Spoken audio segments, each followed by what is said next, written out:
Diane Feinstein is still facing, calls to resign, and she is on the very powerful Senate Judiciary Committee. And since she has been absent due to health issues for quite a while, there's no way for Biden's judicial nominees, thank goodness for all of us, but that's not what the Democrats want. So while she's away, Biden's judicial nominees, they can't move to the floor of the Senate to actually be confirmed. And leftist media outlets, like PLUTO, are calling for a constitutional amendment to actually get rid of people like Feinstein. Like, hey, you don't want to quit, you don't want to resign, well, we're going to oust you.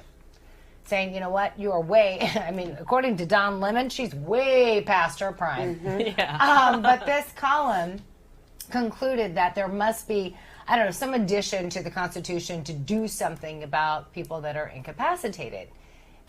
Because it really gets in the way of them advancing, this agenda. But let's be honest, on both sides of the aisle, Mitch McConnell's in his 80s, Nancy Pelosi's in her 80s. We're seeing it. And the stats are there. You probably know them better than I do, but I think, 60% of people over the age of 80, I think, have some form of dementia or Alzheimer's. And that may be low. You would know better with the stats, but I think it's a little lower than that, actually, but it is a pervasive disease in the country, and it's not. Here's the thing. I would never want to be an ageist. No, and I don't say ageist. No, I know you're not. But I'm just saying. I think, like I said, try to say this every single time we're on air. I have friends. Jason has grandparents in their 90s, cognitively sharper than me on those days, and there are I have friends who have lived well past 100 who are far sharper than Joe Biden or Diane Feinstein or, frankly, Nancy Pelosi, who seems drunk half the time. I don't know if she's drunk or if she maybe has some sort of cognitive decline also. It's a fair question to ask. Alzheimer's can start as young as 20 years old. So a cognitive test is not too much to ask. Donald Trump gladly, graciously took it, passed with flying colors.